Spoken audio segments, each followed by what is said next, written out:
mengerti. Itulah firman Allah yang tadi dibaca oleh imam.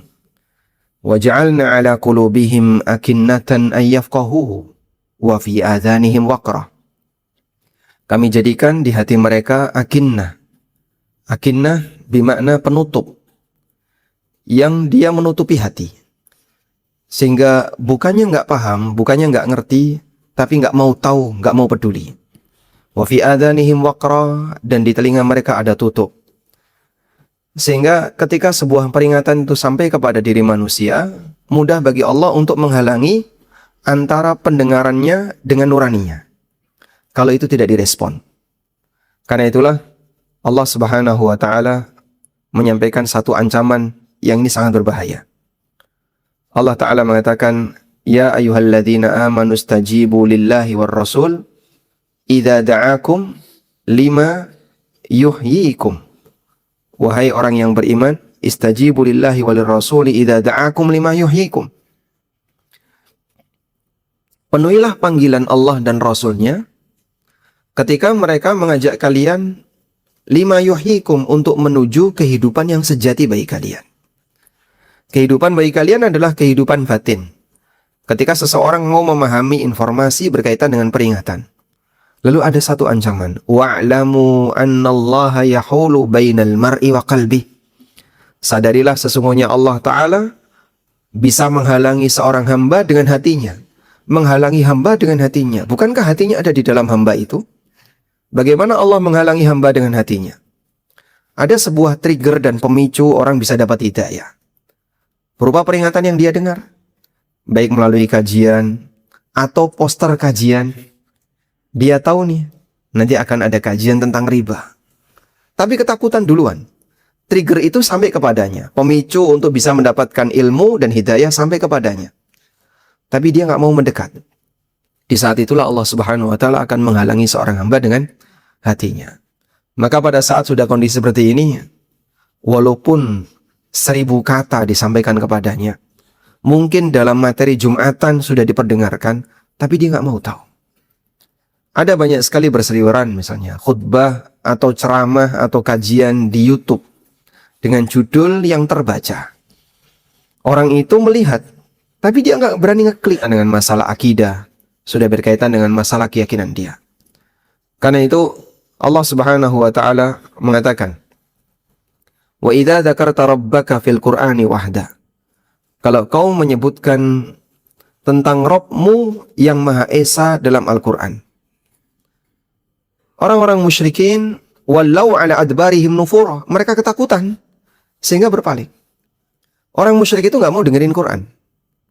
Meskipun mereka mengakui keindahan bahasanya, mereka mengakui kehebatan dari sisi Al-Quran, dari sisi bahasa yang mereka nggak bisa menandingi itu. Dan dia orang yang kerasukan jin. Karena Dimat ini tukang ruqyah, dia malah berpikir, lakukan tukang ruqyah. Kalau memang orang ini sakit dan mencemaskan banyak orang di sekitarnya, coba biar saya obati. Akhirnya dia memberanikan diri mendatangi Rasulullah SAW. Ya Muhammad, kau mau bilang kalau kamu ini majnun, kau sakit, kau kerasukan jin, kadang ngomong lantur dan membuat mereka jadi ketakutan untuk dengerin kamu. Aku tukang ruqyah, tolong kamu sabar di sini tak ruqyah. Masya Allah, Nabi SAW di ruqyah, Pak. Akhirnya oleh Dimat di ruqyah Rasulullah SAW, ditungguin dengan sabar sampai selesai ruqyahnya Dimat. Gimana Pak ruqyahnya orang Arab ketika itu? Ini orang jahiliyah ya, musyrik. Ya mungkin dia komat kami dengan aneka jambi-jambi yang dia punya, dia ucapkan di hadapan Rasulullah SAW. Sampai selesai Dimat Al-Azdi ini meruqyah Nabi SAW. Kemudian setelah itu Nabi SAW mengatakan, sudah wahai Dimat, sudah, sekarang giliran aku. Kemudian Nabi SAW menyampaikan satu kalimat yang membuat Dimat tertarik. Innal hamdalillah nahmaduhu wa nasta'inuhu wa nastaghfiruh wa na'udzu billahi min syururi anfusina wa sayyiati a'malina, sampai akhir dari kalimat khutbah yang mungkin ketika Anda dengar bosan, saking seringnya Anda dengerin itu. Tapi Dimat ketika mendengarkan itu, a'id ma taqul, coba ulangin lagi yang tadi kamu ucapkan, diulangi lagi lah sama Nabi sallallahu alaihi wasallam. Dimat merasa Ada sesuatu yang baru. Kalimat ini baru pertama kali didengar sampai minta untuk diulangi lagi. Diulangi lagi oleh Nabi sallallahu alaihi wasallam, akhirnya Dimat masuk Islam. Dari sebuah kalimat muqaddimah khutbah.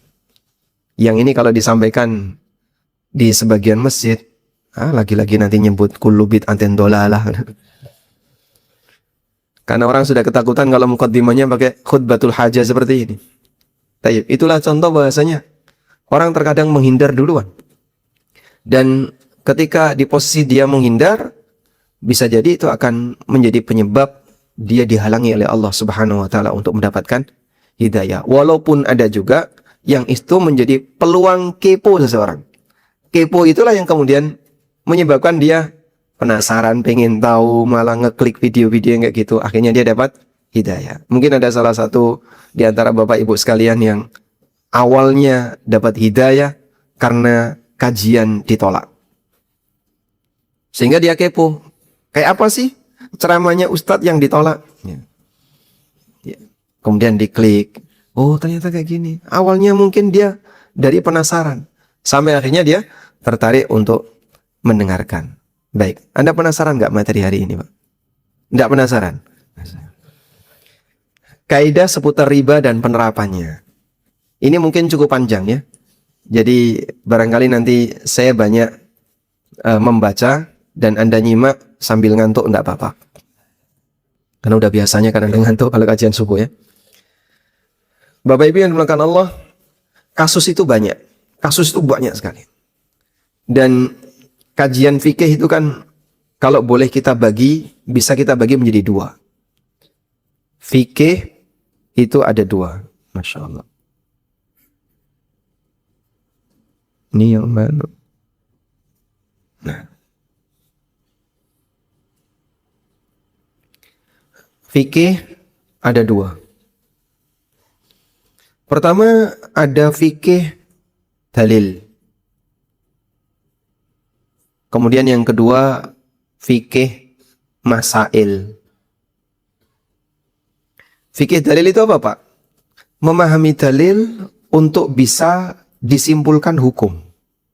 Misalnya perintah dalam Al-Quran, wa aqimus shalah, tegakkanlah salat. Kira-kira hukum apa yang bisa Anda simpulkan dari kalimat ini? Salat itu wajib. Misalnya Allah berfirman, kutiba alaikumus syiyam. Fikih dalil apa yang bisa Anda simpulkan dari sini? Puasa itu wajib dan seterusnya. Itu namanya fikih dalil. Jadi kurang lebih fikih dalil adalah memahami dalil untuk diapain, Pak? Dibuat kesimpulan hukum. Proses memahami ini disebut ijtihad. Karena nggak semua orang punya kemampuan seperti itu, maka hanya mereka yang paham tentang dalil dengan rapi dan detail, dia bisa membuat kesimpulan tadi. Makanya hanya orang-orang mujtahid saja yang bisa melakukannya. Dah? Nah, untuk fikih dalil ini sudah final. Sudah final. Sehingga tidak ada yang baru. Anda tinggal ngikuti. Tidak ada dalil yang baru dan tidak ada kesimpulan dalil yang baru. Kenapa?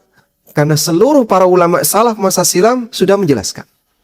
Maka kita tinggal mengikuti saja.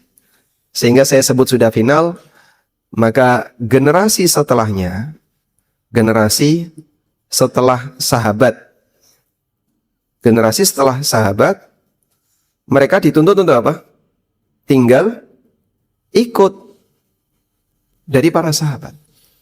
Jangan sampai ada satu ayat Al-Quran kemudian kita membuat tafsir yang tidak pernah dikenal para ulama ahli tafsir. Nanti tafsir kamu nggak bakalan diterima. Wah, ini kan tafsir kontemporer, Pak. Itu bukan kontemporer, itu ngawur namanya. Karena tidak ada yang keluar dari penjelasan kalau dalam masalah fikih dalil dari penjelasan yang telah disediakan oleh para ulama. Di bagian inilah kita tinggal mengadopsi, kita tinggal mengikuti apa yang dulu disampaikan oleh para ulama. Cuman ini ada satu ilustrasi yang sangat bagus, Pak. Ini ada sebuah pohon. Pohon ini berbuah. Ada buahnya. Ya. Kemudian di sekitar pohon ini ada banyak orang. Ada banyak orang. Ya. Dan hanya orang-orang tertentu saja yang dia bisa memetik buah itu. Tidak semua orang bisa memetiknya. Baik. Ilustrasi ini disampaikan oleh Al-Ghazali ketika beliau menjelaskan apa hubungan antara ulama, orang awam, dalil, dan hukum. Beliau menyampaikan seperti ini. Dalil itu seperti pohon. Hukum itu adalah buah tadi. Ulama yang mengambil buah ini adalah para mujtahid. Dan masyarakat di sini adalah orang awam yang ada di sekitarnya. Jumlahnya jauh lebih banyak. Dari orang awam ini ada 3. Satu, ada yang belajar cara memetik.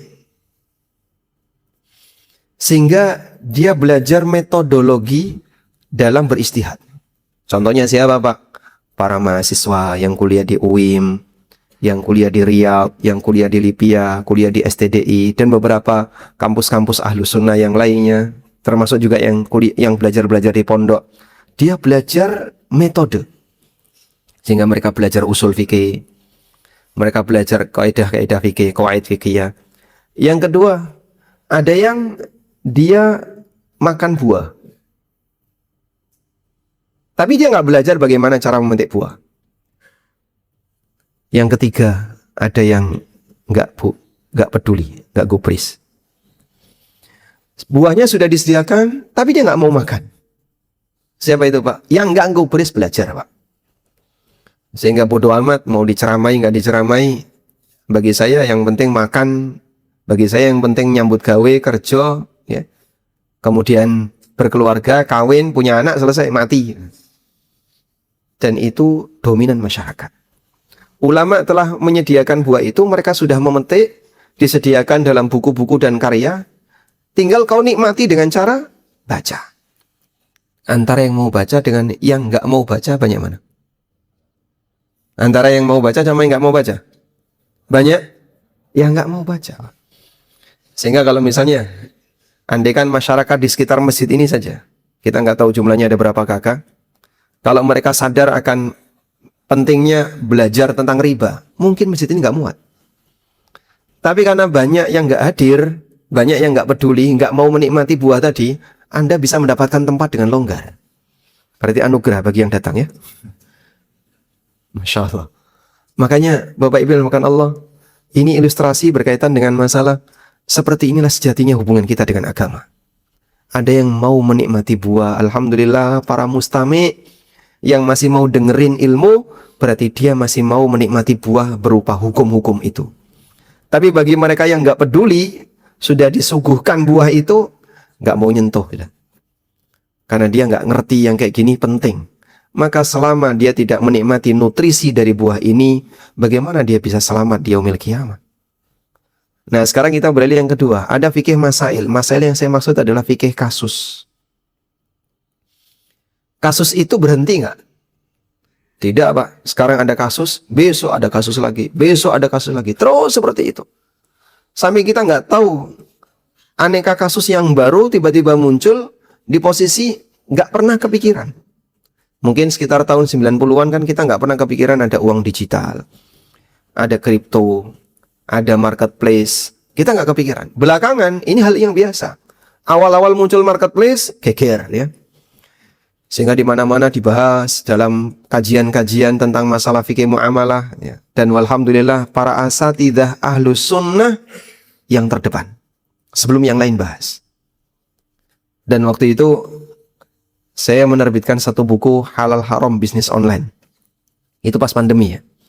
Sehingga ketika lagi viral tentang masalah kripto, tentang masalah e-money dan seterusnya, buku itu terbit. Akhirnya banyak dijadikan sebagai bahan kajian. Nah, belakangan buku ini kan sudah nggak terbit. Ada yang tanya, kenapa nggak terbit? Udah ketinggalan zaman buku saya itu. Karena kebijakan baru di marketplace, aneka model regulasi e-money yang baru, itu terus berkembang. Sehingga kalau buku itu tetap terbit, ini kasusnya sudah jadul kayak gini.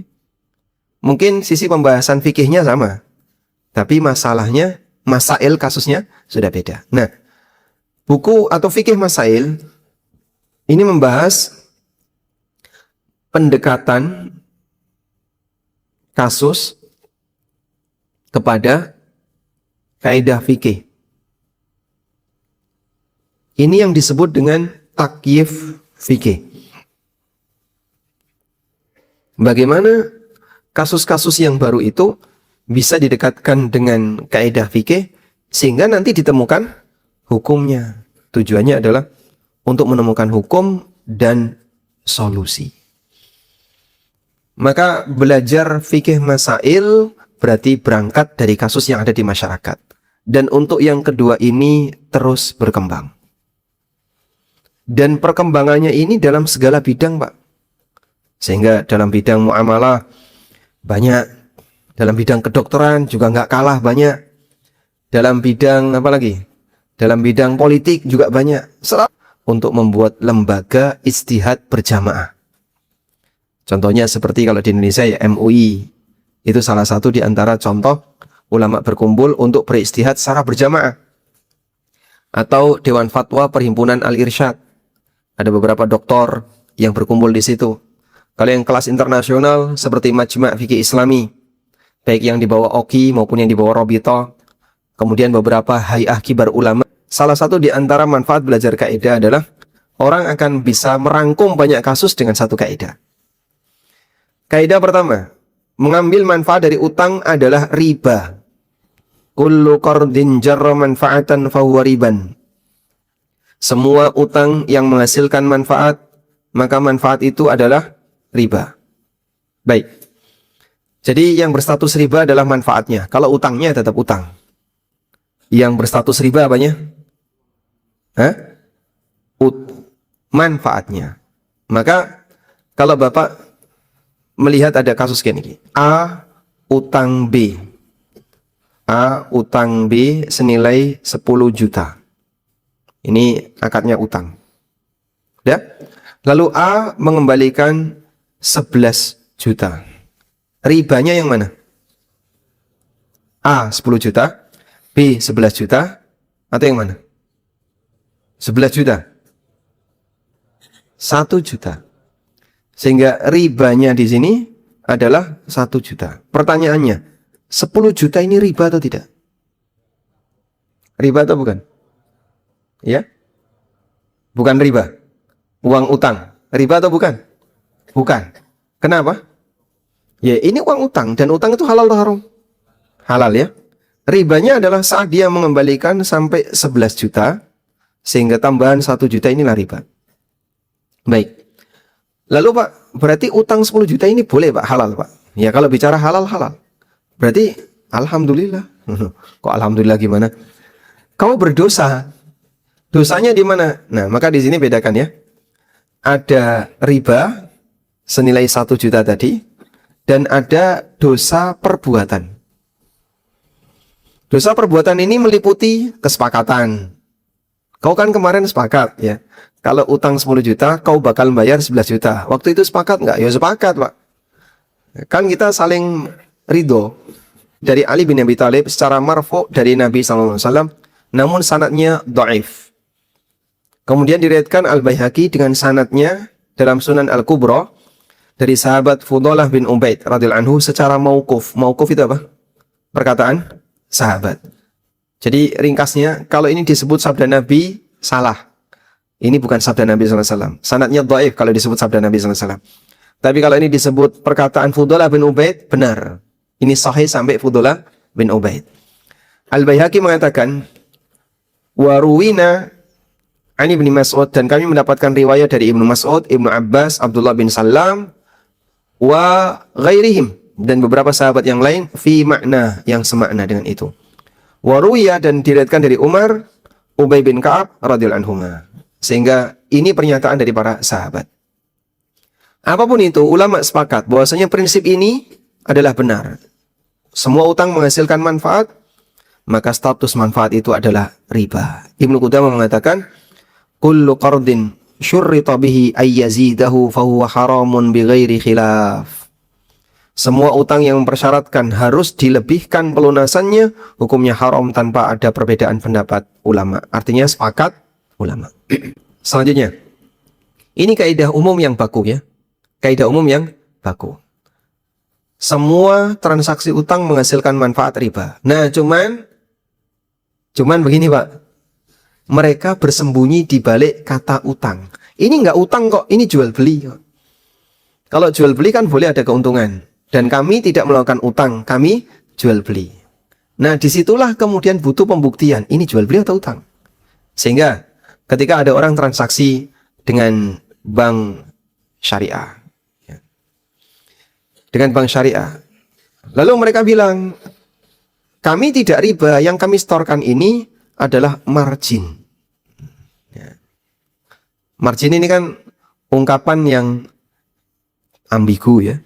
Bisa bermakna riba, bisa bermakna keuntungan jual beli, dan seterusnya. Tergantung siapa yang membawa. Intinya, kalau yang dikeluarkan oleh bank ini adalah akad utang, maka margin utang itu sama dengan apa? Riba, karena margin utang. Tapi kalau yang dikeluarkan oleh bank adalah jual beli, maka margin di sini ya, margin yang mubah. Keuntungan yang sifatnya mubah. Pertanyaannya, membedakan antara utang dan jual beli ini caranya gimana, Pak? Nah, inilah yang dipelajari oleh mereka yang mengkaji fikih muamalah. Kalau kaidahnya utang ada bunganya riba, itu insya Allah masyarakat paham. Tapi bagian ini yang sulit untuk dipahami. Sehingga kalau nggak detail lihat, susah. Baik, kata kuncinya begini, Pak. Allah Subhanahu wa ta'ala mengontraskan antara riba dengan apa? Jual beli. Apa dalilnya? Angkat tangan. Apa dalilnya? Nah. Wa ahallallahul bai'a wa harramar riba. Risalah cinta merindu.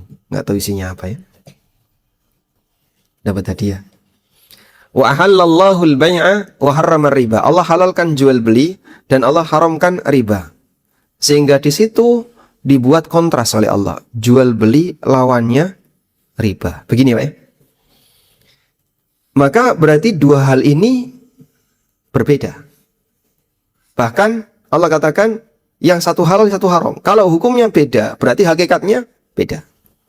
Jangan sampai Anda ketika ditanya, terus bedanya apa Pak antara jual beli dan riba? Tidak tahu. Loh, hukumnya beda kan, seharusnya hakikatnya beda. Dan kita harus tahu. Jual beli itu yang dikeluarkan adalah barang atau jasa. Sedangkan riba itu transaksi di area uang. Maka sekarang kalau ada bank, apapun namanya ya, mau syariah maupun tidak, kalau dia mengeluarkan barang, ini yang mubah. Karena saya menjual kok, buktinya apa? Saya keluarkan barang. Menjual itu berarti dia menukarkan antara barang atau jasa, lalu dia mendapatkan keuntungan. Sudah? Contoh yang lain, bank. Dia mengeluarkan jasa. Lalu dari situ dia mendapatkan fee. Fee ini boleh atau tidak? Boleh atau tidak? Boleh. Berarti pendapatan bank dari layanan payment gateway, dan itu pendapatannya sangat bagus. Ternyata modal yang dikeluarkan bank untuk membuat fasilitas ini sangat besar, Pak. Ya saya bilang, insya Allah ini halal. Karena kalau sebatas jalur lalu lintas uang, berarti kan dia menyediakan jasa, tidak ada akad utang piutang di situ, dan jasa ini berarti dia berhak dapat fee. Maka tidak semua sumber pendapatan bank 100% haram, meskipun ini minoritas kecil jika dibandingkan dengan atasnya ini. Jika dibandingkan dengan yang uang ya. Ya, kalau ini uang, keluar uang, masuk uang, dapat margin. Baik, ini saya kembalikan lagi ya. Jadi kalau barang ini yang dikeluarkan oleh bank, maka disinilah perwujudan dari bank syariah yang sejati. Bank syariah menjual sesuatu. Sekarang Anda lihat di sini. Yang ketiga, bank dia mengeluarkan uang, lalu masuk uang plus apa? Margin. Nah, jadi Anda bisa bedakan antara tadi yang mana? Posisi ini ya. Bank mengeluarkan barang dapat margin, dan bank mengeluarkan uang lalu dia dapat margin. Nah, bagian yang ini di mana bank mengeluarkan uang dan uang lalu dapat margin, margin inilah riba. Sehingga keluar uang, balik uang. Akadnya apa itu? Utang. Nah, cuman kan kamuflase.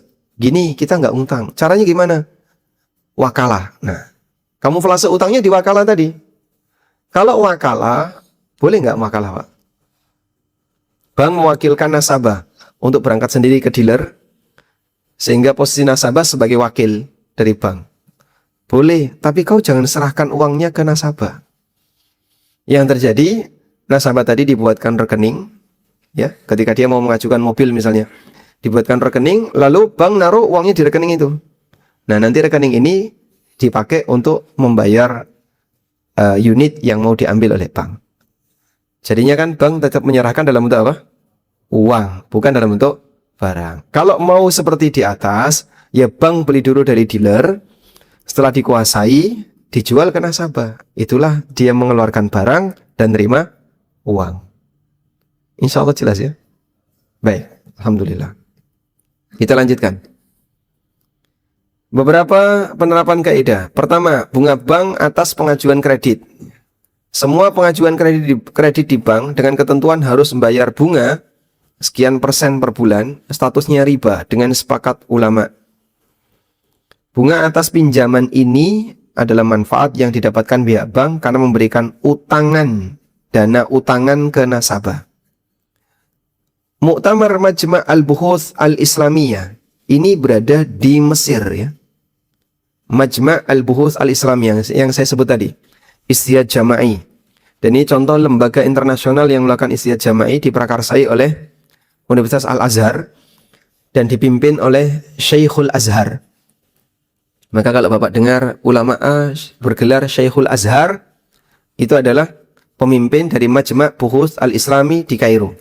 Tahun 65 hingga muktamar tertinggi di Mekah yang dihadiri 300 ulama besar menetapkan bahwa semua bunga bank adalah haram. Dalam keterangan yang disampaikan oleh Al-Ustadz Dr. Erwandi, ini sudah bisa mewakili ijma'. Ini sudah bisa mewakili ijma'. Maka kalau ada tokoh agama di masa belakangan ngomong itu nggak riba, berarti dia nabrak gunung. Karena ijma' ulama telah mengatakan itu riba. Dan yang ngomong ini nggak riba, ulama Mesir juga. Sehingga dibantah oleh para ulama Ahlussunnah. Ya, ulama Mesir belakangan ini nabrak ulama Mesir sebelumnya. Yang dulu para ulama Mesir 300 ulama besar dan bahkan itu dihadiri dari berbagai macam negara dengan sepakat mengatakan itu riba. Kenapa masih ada yang kemudian ngomong kalau bunga bank itu bukan riba? Dan mereka akhirnya fatwanya tidak diterima karena nabrak ijma'. Dan semua yang bertabrakan dengan ijma' itu tertolak. Baik, selanjutnya memanfaatkan bunga bank untuk nutup biaya admin bank. Ya. Biaya admin itu sebenarnya maksudnya yang mana, Pak? Jasa. Anda sudah dilayani dengan aneka jasa bank. Jasa bank contohnya apa? Jasa bank apa saja? Keamanan. Itu yang paling utama ya. Sehingga Bapak kalau punya duit, ini kan Bapak kan punya kaidah ya. Harus dijauhkan dari jangkauan anak-anak dan istri. Itu orang Sidoarjo kaidahnya kayak gitu. Duit yang jumlahnya sekian juta, sekian ratus juta, tidak mungkin disimpan di bawah bantal. Tidak mungkin ditaruh di berangkas di rumah. Anda akan menghadapi resiko yang serius. Begitu ditaruh di bank, Anda merasa lebih aman. Ada jasa di situ. Ada jasa yang lain banyak lagi. Nah, bank menetapkan per bulan Bapak kena cas sekian ribu. Ada yang 20.000, ada yang 11.000, ada yang sekian belas ribu. Boleh nggak Pak? Itu dibayarkan pakai bunga. Sehingga bunganya ada ini Pak. Saya dapat bunga 50.000, biaya admin 20.000. Maka yang 30.000 tak ambil, tak buang keluar. Ya tidak boleh. Kalau Anda melakukan itu, berarti Anda memanfaatkan bunga untuk kepentingan pribadi. Padahal Anda sudah mendapatkan layanan. Selanjutnya, pemanfaatan barang gadai. Ini juga sama ya. Karena gadai itu akad turunan. Kita tulis di sini ya. Gadai itu akad apa? Turunan. dia tidak mungkin ada kecuali dengan akad yang lain. Mas, tolong serahkan HP-nya, gadekan ke saya. Loh, kenapa Pak? Pokoknya gadekan. Ada nggak kayak gitu? Nggak ada. Sehingga ada gadai karena dia ada akad yang lain. Makanya akad gadai ini disebut dengan akad ziyadah, akad tambahan. Dia nggak mungkin ada kecuali ada akad yang lain. Akad. Maka ini dimanfaatkan oleh yang memberi utang, berarti sama dengan apa? Dapat manfaat dari akad utang. Disitulah kembali kepada kaidah tadi. Kullu qardin jarra manfaatan fahuwa riban. Semua utang yang menghasilkan manfaat, maka manfaat tadi adalah riba. Aku gadaikan motor ya, tolong saya dikasih utang 10 juta. Bapak kalau mau pakai motor ini silahkan, ini STNK-nya. Monggo silahkan. Saya ridho, motor saya mau dipakai. Boleh atau tidak untuk dipakai? Hah? Kan pemiliknya sudah ridho. Boleh atau tidak? Hah? Nggak boleh. Kenapa nggak boleh? Karena riba itu saling ridho. Riba itu saling ridho. Sebagaimana kesepakatan tadi. Utang 10 juta, ngembalikan 11 juta. Saling ridho nggak? Karena itu barang gadai dimanfaatkan. Mau saling ridho, mau nggak pernah ngomong, mau apa, tetap haram. Karena riba itu saling ridho. Selanjutnya. Fasilitas gratis karena utang. Anas bin Malik meriwayatkan, "Idza aqrada ahadukum qardan fa ahda lahu aw hamalahu 'ala ad-dabbah." Apabila kalian mengutangkan sesuatu kepada orang lain, kemudian orang yang utang itu memberi hadiah kepadamu atau memberi layanan berupa naik kendaraan gratis. Ayo Bapak, saya bonceng pulang. Gak usah bayar, gak apa-apa. Minta maaf Pak ya, saya belum bisa bayar utang. Layanan ini riba. Ini masuk kategori fala yaqbalhu. Jangan kau terima, wala yarkabha, jangan kau naiki tunggangan fasilitas gratis tadi. Illa ayyakuna jara bainahu wa bainahu qabla dhalik. Kecuali yang sudah menjadi rutinitas sebelumnya. Sehingga ini terjadi bukan karena alasan utang, tapi ini terjadi karena ini sudah jadi kebiasaan. Ya, contohnya misalnya kakak sama adik kalau lebaran saling berkunjung bawa hadiah. Satu ketika pas bulan Ramadan adik utang ke kakak. Nah, pas lebaran adik main ke tempatnya kakak. Boleh nggak adik bawa hadiah? Boleh. Kenapa? Utang tidak memutus silaturahmi. Sehingga tetap lanjutkan. Yang penting hadiah itu diberikan bukan karena utang. Tapi di sini juga perlu diukur. Tiba-tiba dia ngasih hadiah kongguan. Wah, isinya asli. Padahal biasanya berarti ada penambahan dari biskuit ke rengginang, riba. Baik. Selanjutnya, hadiah sebelum utang lunas. Hadiah yang diberikan oleh orang yang berutang karena dia mendapatkan pinjaman termasuk bagian dari mendapatkan karena utang. Mendapatkan manfaat karena utang, dan itu riba. Karena itu para sahabat memfatwakan dua pilihan, ditolak atau dihitung sebagai bagian dari pelunasan. Ada orang yang bertanya kepada Ibnu Umar, saya ngutangi seseorang yang sebelumnya tidak kenal, lalu dia ngasih hadiah yang banyak kepadaku. Apa yang harus aku lakukan? Kata Ibnu Umar, rudda ilaihi hadiyatah, au ihsibha lahu. Kembalikan hadiah itu atau hitung sebagai pelunasan. Jadi misalnya Bapak ngutangi si A senilai 1 juta, baru nyicil 300, terus dia ngasih duren. Boleh diterima atau tidak? Boleh diterima atau tidak? Boleh, tapi dihitung sebagai cicilan. Gitu ya. Berapa duren ini? 100. Oh, berarti utangmu tinggal, kan tadi kurang 700 ya, tinggal 600. Karena terbayar 400. Iso aja duren meneng kan, tak duitku kan. Kayak duren terus 100. Udah lunas ya, Pak. Baik. Kita beralih ke kaidah kedua. Az-ziyadatu fid dain muqabil al-ajal riban. Tambahan utang sebagai ganti dari tempo pembayaran adalah riba. Diperpanjang tapi ada penambahan, itu riba. Al-Qurtubi mengatakan, kaum muslimin sepakat akan hal ini. Ajma'al muslimun naqlan an nabihim sallallahu alaihi wasallam anna ishtirat az-ziyada fi salaf riban walau kana qabdatan min ulfin. Kaum muslimin sepakat bersumber dari keterangan Nabi SAW bahwa mensyaratkan adanya tambahan dalam utang adalah riba, meskipun hanya segenggam pakan ternak. Maka riba kecil itu tidak boleh. Dedek sak genggam ini regane pira, Pak? Tahu dedek? Segenggam pakan ternak ya. Gratis. Apalagi pas korban ya. Insyaallah. Rampung dedek Pak, daging nyakup. Sehingga yang seperti ini aja hukumnya dilarang. Dan kata Al-Qurtubi dengan sepakat ulama. Nah, disinilah Anda bisa lihat, kaidah ini erat kaitannya dengan hantu inflasi. Orang kalau sudah mengalami inflasi, apa yang paling dia takutkan, Pak? Cek harga dolar. Masya Allah, bolak-balik ngecek harga. Sampai dulu ngapain? Ding desa rano dolar kok. Kok dicek terus? Nih, di Sidoarjo ada. Nih. Merasa selalu dihantui dengan ancaman inflasi. Orang di zaman sekarang selalu mengukur time value of money. Nilai uang yang selalu tergerus. Rupiah turun terus. Akhirnya dia merasa, lah kalau kayak gini saya nggak dapat apapun kan rugi saya. Karena itu Islam menyadarkan. Jadi alasan orang, kalau kamu ngutangi orang lain, anggaplah 10 juta, 20 juta. Itu kan masih di angka kecil ya. Kalau sampai angka miliar. Terus tiba-tiba nggak dapat apapun. 1 miliar bertahan di rumah orang selama 1 tahun. Kau dapat balik sama 1 miliar. Kau rugi. Waktu uang kamu hilang. Dan nilai waktu uang yang hilang tadi membuat uangmu turun, kau rugi. Maka kita sampaikan, ya kalaupun rugi dari sisi materi, tapi untung dari sisi pahala. Jadi nggak ada istilah rugi kalau urusan pahala ya. Karena memang niatnya dari awal adalah sosial dan menolong.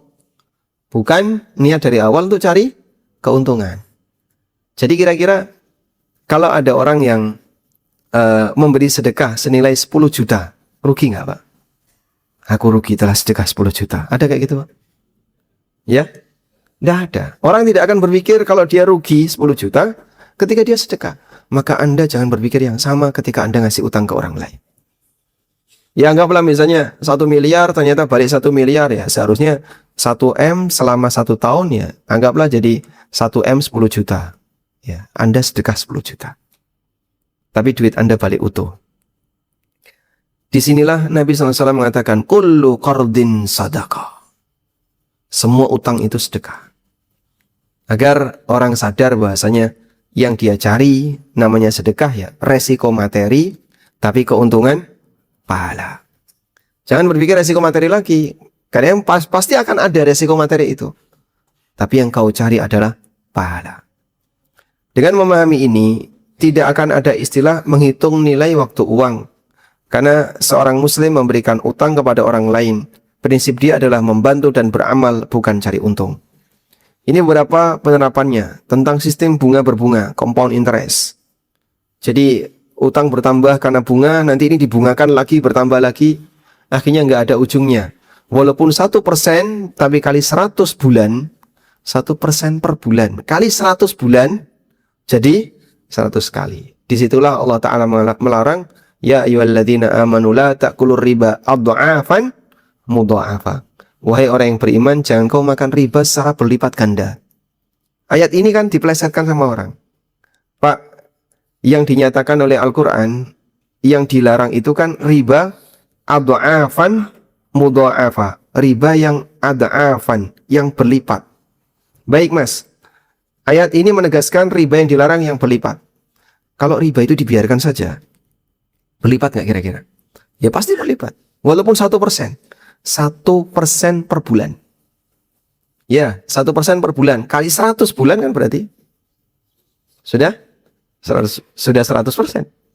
100 bulan itu berapa tahun? 100 bulan. Ya? 8 tahun. Kurang lebih 8 tahun. Utang di waktu 8 tahun, pendek atau panjang? Orang KPR itu 15 tahun. Berarti umum di masyarakat. Maka kalau dikatakan riba yang nggak boleh itu yang berlipat. Kalau yang cuma 1% boleh. 1% 8 tahun berlipat. Sudah. Dan transaksi riba rata-rata ada yang sampai 15 tahun. Umum itu. Maka bukan masalah berlipat dan tidak. Karena riba itu ketika dibiarkan, terjadilah compound interest seperti ini, maka nanti akan berlipat.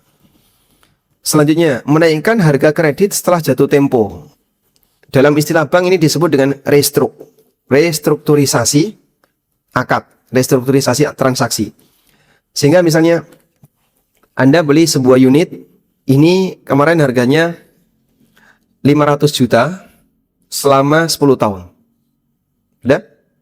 500 juta selama 10 tahun. Lalu sampai di 5 tahun terjadi kendala. Cicilannya seret. Akhirnya oleh bank dibuat proyeksi lebih panjang.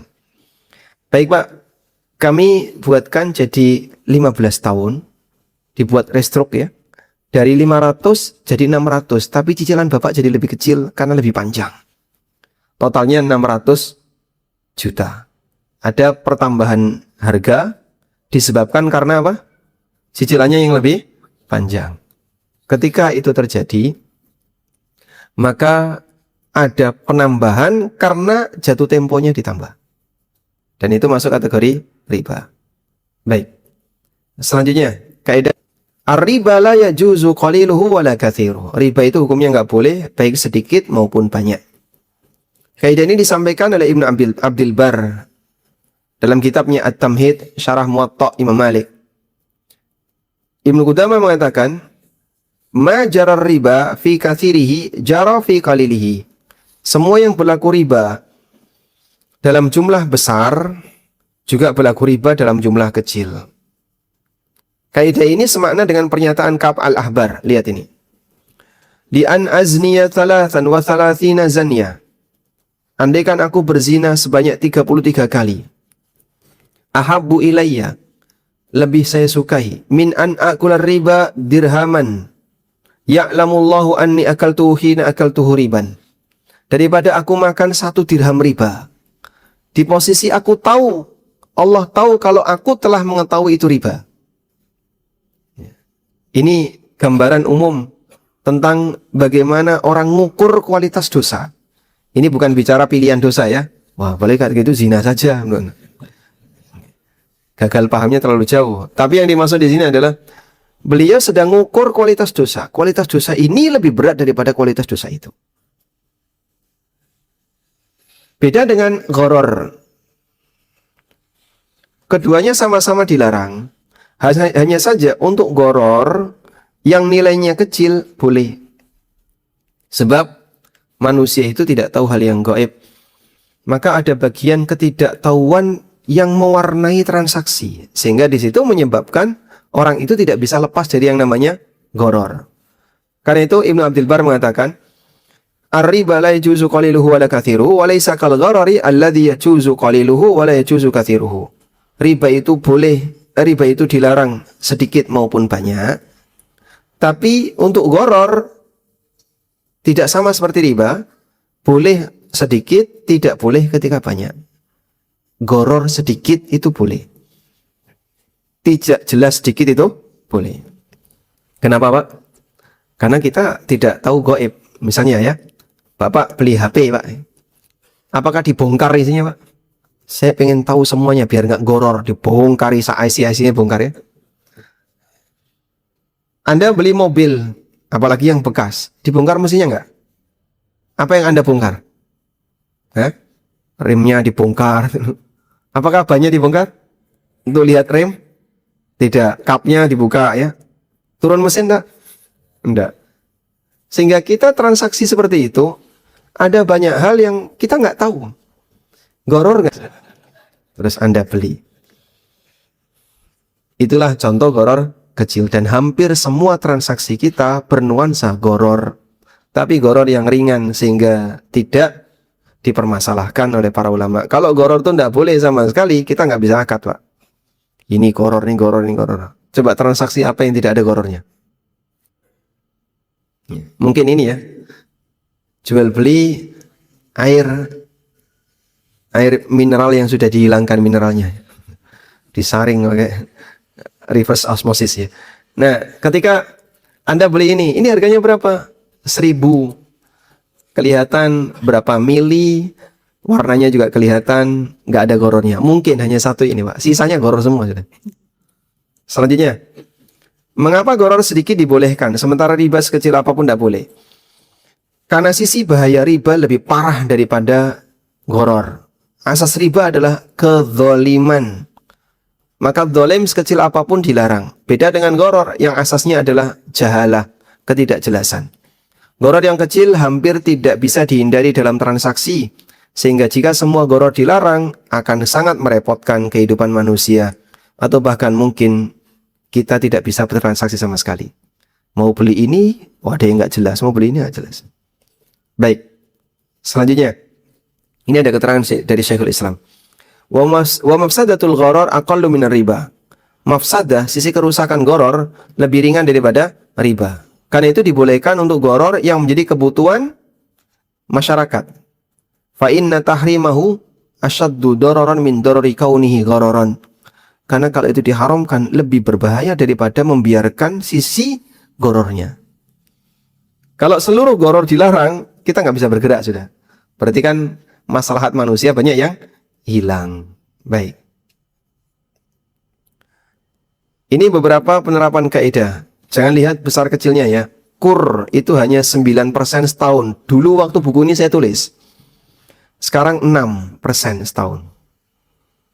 Jadi bunga kur 6% berarti per bulan 0,5% per bulan. Iya Pak. 0,5% per bulan Pak. Sekalipun kecil, tidak bisa jadi alasan bahwasanya itu dibenarkan. Riba sekecil apapun hukumnya haram. Koperasi simpan pinjam. Orang beralasan boleh karena bunganya kecil, bunga ringan. Agar jangan sampai ada orang yang beralasan kalau bunganya sedikit tidak masalah. Karena biarpun kecil, jika riba dibiarkan akan menjadi berlipat-lipat dan sangat besar. Sehingga sekecil apapun riba hukumnya dilarang. Baik, selanjutnya. Yahrumur riba fi daril harbi katahrimihi fi daril Islam. Riba hukumnya haram baik dilakukan di lingkungan orang kafir sebagaimana haram dilakukan di lingkungan orang muslim. Ini kaidah yang pernah disampaikan oleh An-Nawawi ya. Seorang muslim haram melakukan riba meskipun bersama orang kafir harbi. Yang dimaksud kafir harbi adalah kafir yang memusuhi kaum muslimin. Dan hukum kafir mendominasi. An-Nawawi mengatakan, yastawi fi tahrimir riba ar-rajul wal mar'ah wal abdu wal mukatab bil ijma' wala farqa fi tahrimihi fi daril Islam wa daril harbi. Haramnya riba berlaku untuk semua, baik laki perempuan, budak maupun orang merdeka. Dengan sepakat ulama, tidak ada beda mengenai hukum haramnya di negeri Islam dan di negeri kafir. Karena orang liberal membedakan yang kayak gini ya. Minum khamr di negeri muslim tidak boleh. Tapi kalau minum khamr di Moskow atau di New Zealand atau di negara-negara kafir yang lainnya boleh. Karena koncone oke. Mana ada hukum yang berlaku kayak gitu? Di dataran ini, di daratan bumi ini tidak boleh, di daratan bumi ini boleh. Ada Pak kayak gitu Pak? Tidak ada. Berlaku untuk semua. Baik. Memang ada perbuatan yang dilarang di area tertentu. Seperti tanah haram, itu tidak boleh asal membunuh binatang. Seperti yang lain. Di mana Pak? Di masjid tidak boleh jual beli. Nah, sehingga ada wilayah khusus yang dia punya aturan khusus. Selanjutnya, ini adalah pendapat jumhur ulama. Tidak seperti pendapat Abu Hanifah yang membolehkan praktek riba di negeri kafir. Namun ini pendapat yang lemah karena hadisnya lemah. Dengan mempertimbangkan ini, maka kebiasaan buruk yang dilakukan oleh sebagian orang kalau di negeri kafir bebas melakukan apapun, jelas salah. Yahudi ketika riba diharamkan untuk mereka, Yahudi menganggap riba hanya haram jika antar sesama Yahudi. Karena antar sama Yahudi tidak boleh saling mendolimi. Namun riba boleh dilakukan dengan selain Yahudi. Dalam rangka mendolimi kaum selain Yahudi. Sehingga Yahudi ngutangi Yahudi sama. 100 kembali 100. Yahudi ngutangi selain Yahudi harus kena riba. Nanti harus balik sekian. Masya Allah. Al-Mawardi mengatakan, Inna riba lam yahilla fi syariatin qat. Riba itu tidak pernah dihalalkan dalam syariat apapun. Lalu beliau mengutip firman Allah, wa akhdhihimur riba wa qad nuhu anhu. Orang Yahudi itu mengambil riba padahal sudah dilarang. Yakni fil kutubis sabiqah. Maksudnya dilarang dalam kitab-kitab sebelumnya. Allah telah haramkan riba kepada Yahudi dan mereka mengetahui hal itu. Mereka melarang sesama mereka, sama Yahudi, lakinnahum yubihunahu ma'a ghairihim. Tapi mereka membolehkan riba jika bersama selain Yahudi. Rasisnya Yahudi. Dan dari dulu memang mereka adalah kelompok yang rasis. Makanya semakin rasis makin sombong. Ketika makin sombong makin nyungsep. Nyungsepnya bukan dari sisi kekayaan materi dunia, tapi mereka tenggelam dalam kesesatan yang mereka anggap itu sebagai prestasi dan kebenaran. Baik. Selanjutnya, kaidah yang kelima. La ibrata bi ziyadati si'ri sila' inda dain. Kenaikan harga barang tidak diperhitungkan dalam utang. Salah satu pemicu terjadinya riba adalah ketakutan inflasi. Bahkan sebagian orang memiliki prinsip ketika utang 1 juta selama setahun lalu dikembalikan dengan nilai yang sama, menurutnya ini kedoliman. Karena dengan adanya inflasi, 1 juta sekarang lebih besar daripada 1 juta tahun depan. Sehingga utang itu harus dibayar 1,2 misalnya, agar sesuai prinsip keadilan. Menurutnya, rumangsane. Menurut dia. Di masa Nabi SAW pernah terjadi inflasi. Hingga beberapa sahabat mendatangi beliau dan minta agar beliau membuat ketetapan menurunkan harga. Tapi Nabi SAW tidak mau menurunkan harga. Dan beliau mengatakan kalimat berikut ini. Innallaha huwal musa'ir. Sesungguhnya Allah lah zat yang menetapkan harga. Sehingga kadang orang tuh bingung. Kok tiba-tiba harga naik, harga turun? Sehingga harga ini sapa to, Mas? Muslim tahu Allah. Karena Nabi SAW mengatakan innallaha huwal musa'ir. Sesungguhnya Allah yang menetapkan harga. Al-qabidul basit. Yang menyempitkan dan melapangkan rizki hamba. Ar-razik, dan yang menjamin rizki. Maka di sini ada 3 sifat Allah yang disebutkan Nabi SAW. Ketika mau menyadarkan para sahabat akan fenomena terjadinya kenaikan harga. 1, yang netapin harga itu Allah. 2, Allah menetapkan rizki bagi para hambanya, kadang dilapangkan, kadang disempitkan. Yang 3, Allah menjamin rizki hamba. Maksudnya gimana sih Pak? Rizki itu sudah ditetapkan. Tapi Pak ya, tidak datar. Namun fluktuatif. Sudah ditetapkan tapi fluktuatif. Cara Allah Ta'ala membuat rizki hamba itu fluktuatif. Di antaranya adalah dengan inflasi. Kadang mahal, kadang murah, kadang mahal, kadang murah. Dari situlah terjadi fluktuasi rizki hamba. Tapi itu tidak keluar dari ketetapan. Dan semuanya pasti dikasih rizki. Ada seorang ulama yang beliau mendapatkan pengaduan ya, dengan mahalnya harga di zaman itu. Jadi inflasi ini kan berulang Pak ya. Dulu pernah terjadi, sekarang terjadi lagi. Dan sebenarnya inflasi itu kan sifatnya hanya masalah nilai uang yang turun. Tapi tidak menjamin kesejahteraan orang turun. Ya. Ada ulama yang dulu mendapatkan keluhan dari masyarakat tentang harga barang yang tinggi. Lalu beliau mengatakan, La ubali walau habbata syairin bidinar. Aku nggak peduli. Walaupun andaikan 1 biji gandum harganya 1 dinar. 1 dinar itu berapa rupiah? 10 jutaan. Mungkin sekitar 10 juta ya. Kalau emas sekarang kan 2,7. 1 dinar 4,25 gram. Jadi anggaplah misalnya 10 juta.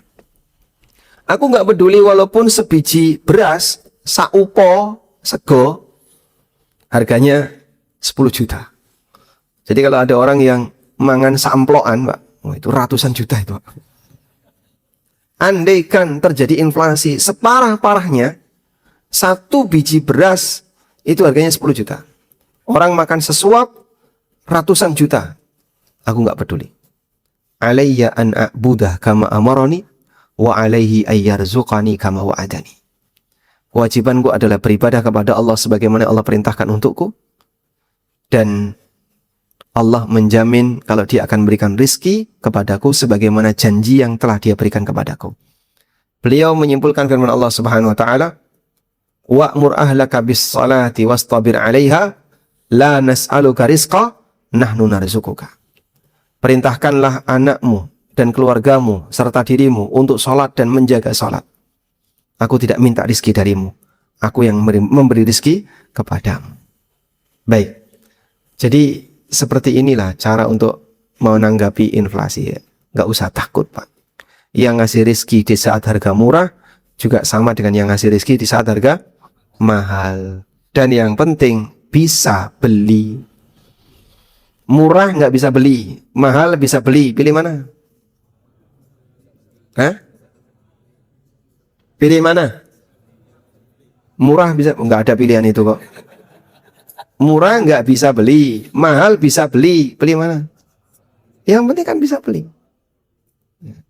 Karena ternyata nggak jaminan ketika harga murah kesejahteraan orang meningkat, dan juga nggak jaminan ketika, dan nggak ada ancaman ketika harga naik kesejahteraan turun. Walhamdulillah. Tayyib. Selanjutnya, penerapan kaidah utang uang dibayar emas karena alasan inflasi. Boleh atau tidak ini Pak? Utang yang diberikan akan dilunasi dengan nilai yang lebih besar. Utang uang dibayar emas itu ada dua kemungkinan.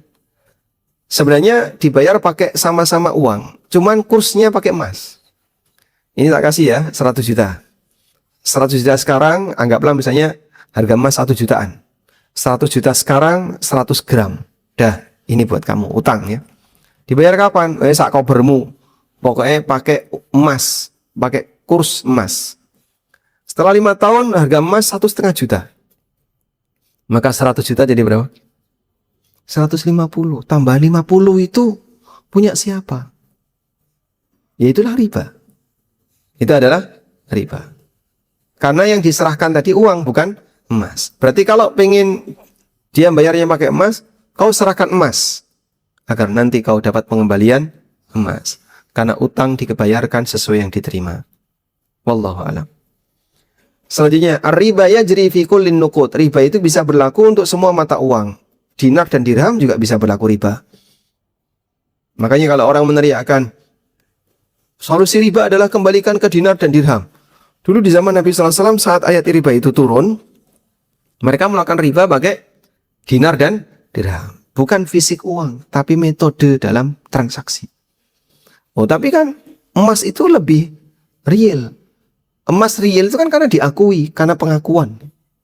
Misalnya kalau Bapak bisa mengubah mindset manusia sedunia, akik lebih mahal dari emas. Dan berhasil Pak. Berhasil ya. Mungkin orang akan menganggap emas itu remeh.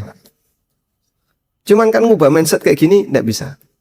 Sehingga dulu ya, orang sempat kena virus akik. Sampai Sidoarjo nggak? Oh sampai ya. Sehingga ini akik, masya Allah. Orang sampai ngumpulin sak toples di sini akik. Begitu hilang harga, gimana Pak? Hah? Ya nangis yang kolektor-kolektor itu. Dulu masya Allah akik di mana-mana. Saya juga nggak tahu itu awalnya dari mana ya. Tiba-tiba jadi ngetren, terus FOMO kalau nggak pakai akik. Masya Allah. Nah, sebagaimana riba bisa terjadi pada dinar, dirham, mata uang, kartal, dan seterusnya, maka riba juga bisa terjadi pada yang lain. Walhamdulillahirrabbilalamin. Kaidah yang terakhir ya, kaidah yang ketujuh, la ibrata bir riba, la ibrata bir ridha fi riba. Saling ridha tidak diperhitungkan dalam transaksi riba.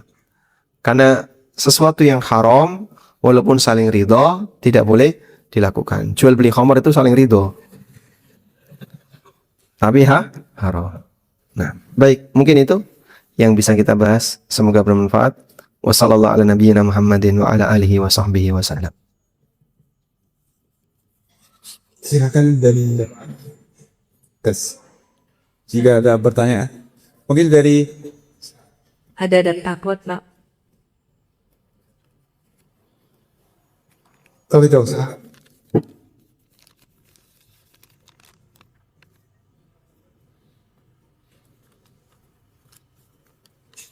Assalamualaikum warahmatullahi wabarakatuh, Ustaz. Ana Bade Ustaz dari Tupel Bedana. Ana mau bertanya seputar riba Ustaz. Singkat cerita, 6 tahun lalu Ana beli rumah kredit dengan akad riba. Karena dulu Ana belum tahu hukumnya riba Ustaz.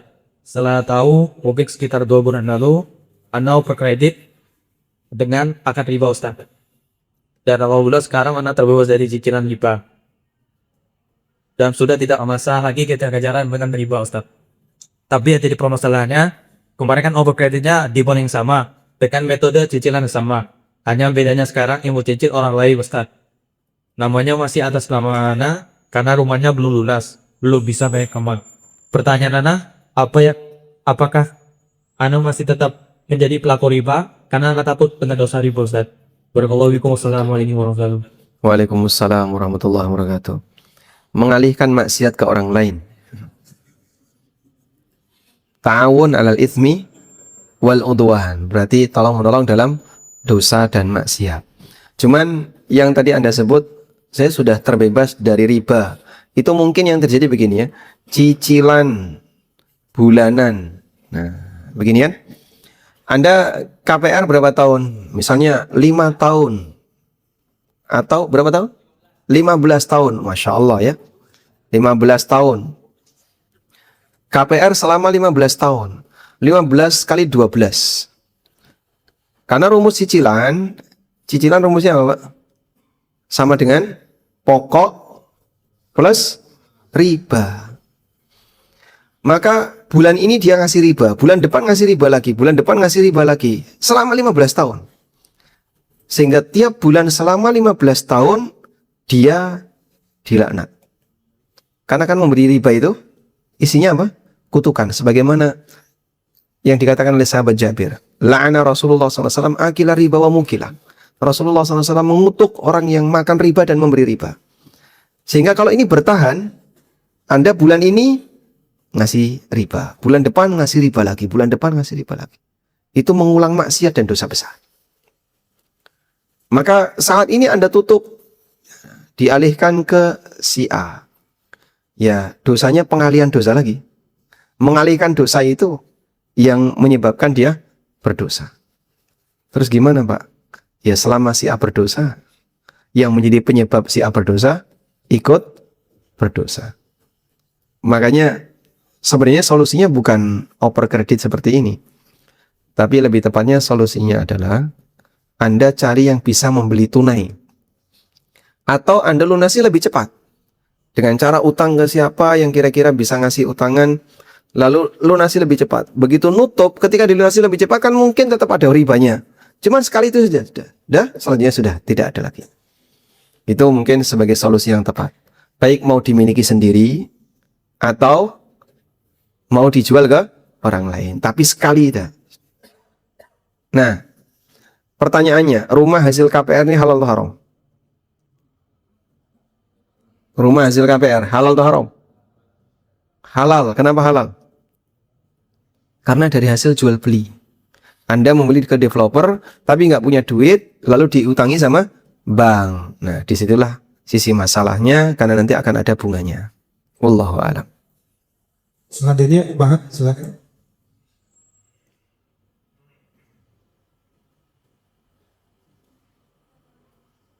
Saya hitung sampai 2. Harusnya 4. Gimana, Pak? Nggak jadi. Baik. Mikrofonnya mati. Dulu sambil menunggu dari Mahat. Saya seorang guru di salah satu SG swasta dan sekolah tempat saya mengajar. Muridnya mendapat fasilitas MBG dari pemerintah. Sayangnya tidak semua murid kami mengambil jatah MBG tersebut. Tentu ini mengakibatkan banyak MBG tersisa. Nah, saya dan teman-teman guru yang lain mengambil jatah sisa MBG dan membawa pulang di rumah bermaksud agar tidak mubazir. Bagaimana hukum? Katanya sudah ada aturan ya, bahwa guru juga boleh untuk mendapatkan MBG sisa murid yang tidak termakan. Ya, kalau sudah ada aturan itu ya insya Allah halal untuk dimiliki oleh sang guru. Dan makin banyak MBG kan makin membahagiakan. Ya. Oh, karena yang dapatan banyak tuh. Ya. Hah? Jadi invoice-nya kan makin besar. Betul kayak gitu ya? Baik, makanya nggak bisa dikurangi. Kalau nambah boleh. Kalau ngurangi itu prosedurnya lama sekali. Susah gitu ya. Jadi misalnya di sekolah tempat kami juga sama. Ada beberapa wali santri yang nggak mau MBK. Terus di data berapa anak yang nggak mau MBK. Banyak sekali yang nggak mau. Nah itu untuk pengajuan pemberhentian itu lama, susah. Sehingga dapurnya sendiri juga pinginnya kalau bisa terus gitu. Pokoknya dipangan, dipangan, kasih. Ini salah satu di antara pemaksaan dalam MBK ya. Baik. Betul dari apa? Yes, but Nawaliku perempuan. Waalaikumsalam warahmatullahi wabarakatuh. Ustaz abang kena dia hadiah yang penjual minyak kulit murah. Saya ada 12.000.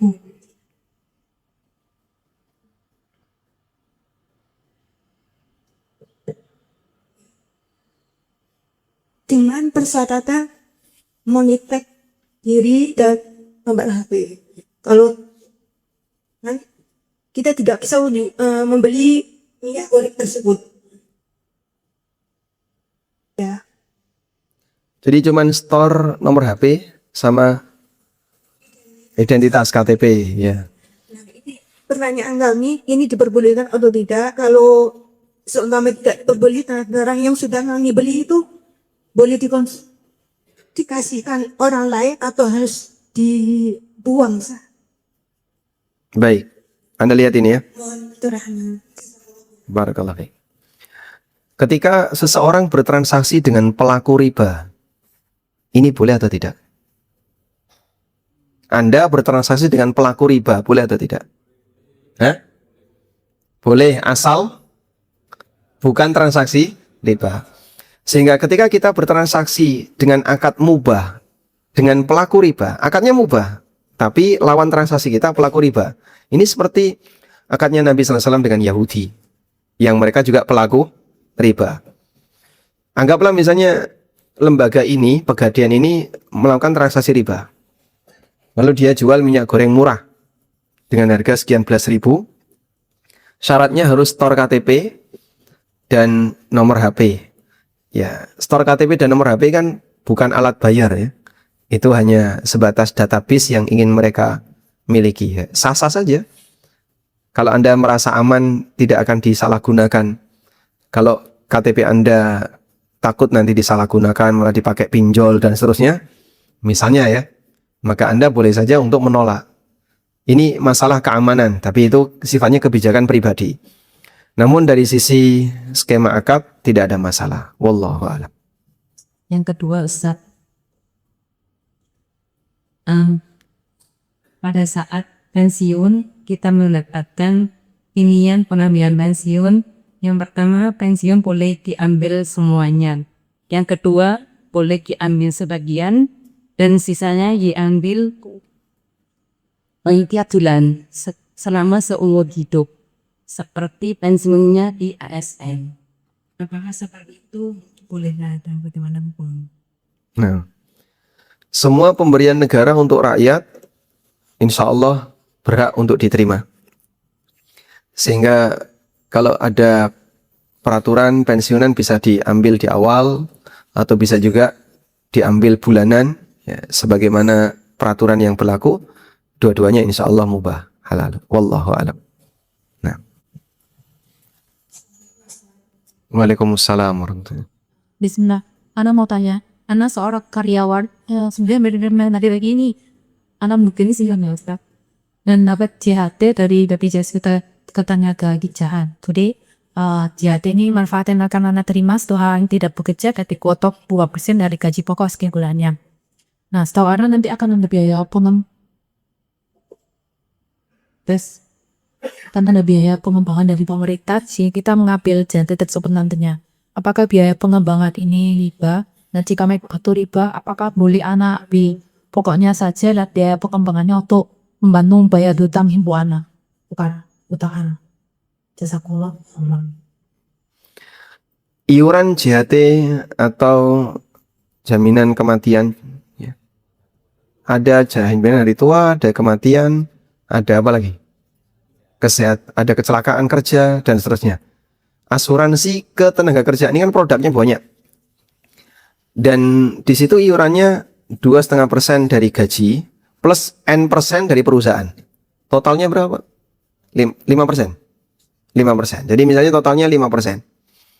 Dari total 5% yang dibayarkan untuk iuran tadi, N% ini kan hibah dari perusahaan. Untuk karyawan ya. Hibah dari perusahaan untuk karyawan, tapi dalam bentuk premi asuransi. Sudah? Terkumpullah menjadi dana besar di asuransi ketenaga kerjaan tadi. Nah, beberapa teman yang kerja di sini, di pusat, mereka datang ke tempat kami, di kantor ANB Channel, lalu audiensi, minta arahan ya. Mungkin ada sekitar 6 atau 7 orang waktu itu. Terus satu yang menjadi pertanyaan saya, di mana Anda gunakan dana yang besar itu untuk pengembangan investasi? Jadi bahasa lainnya instrumen investasinya itu untuk apa? Lalu mereka menyampaikan dominan, dan itu sudah jadi aturan ya. Sudah jadi aturan dominan obligasi. Sehingga pengembangan ini ternyata adalah dominan obligasi. Ada obligasi, ada sukuk, ada termasuk juga saham dan seterusnya. Tapi dominan obligasi, terutama untuk proyek-proyek negara. Sehingga kalau kita tahu bahasanya posisinya ada di obligasi. Obligasi itu apa sih Pak? Surat utang. Obligasi ini kan dijamin, nggak bakalan hilang, sifatnya terjamin, dan nanti akan ada tambahan. Di obligasi ada tambahan nggak? Ada. Tambahan inilah riba. Karena utang ada tambahan. Baru saja kita pelajari ya. Nah, ini yang jadi pengembangan tadi. Berarti kita bolehnya ada di mana Pak? Di sini. Pokoknya aja. Pertanyaannya, boleh nggak dana pengembangan ini kita ambil? Ini sama seperti hukum mengambil riba di rekening. Boleh atau tidak? Ada 2 pendapat ulama. Ada yang mengatakan hukumnya haram, tidak boleh. Ini fatwanya Ibnu Utsaimin. Syekh Utsaimin dengan sangat tegas, pokoknya riba itu jangan diambil. Pendapat yang kedua, boleh diambil, dan ini pendapat jumhur. Tapi tidak boleh dimiliki pribadi, diambil untuk disalurkan ke fakir miskin. Nah, sekarang fakir miskin siapa yang boleh menerima? Intinya orang yang bukan manusia yang wajib Anda nafkahi. Kalau dia adalah orang yang wajib Anda nafkahi, tidak boleh menerima. Ibu kan wajib dinafkahi oleh anak, laki maupun perempuan. Karena jenis kelamin itu tidak membatasi masalah nafkah. Tapi siapa yang lebih mampu? Maka dalam posisi ini, ketika ibu tidak mampu atau punya utang, kemudian dinafkahi oleh anaknya, maka tidak boleh dari hasil riba tadi.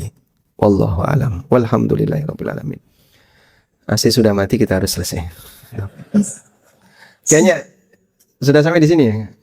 Kajian berikutnya jam berapa? Jam 8. Jadi mohon maaf, mungkin untuk diskusi sampai di sini dulu. Insya Allah kita sambung ke kajian jam 8. Di mana? Gedangan ya. Tentang muamalah juga kayaknya. Nah, mungkin nanti bisa lanjut ke sana, sehingga pertanyaan ini dibawa ke sana saja ya. Wassallallahu ala nabiyyina Muhammadin wa ala alihi wa sahbihi wasallam. Wa akhiru da'wana alhamdulillah.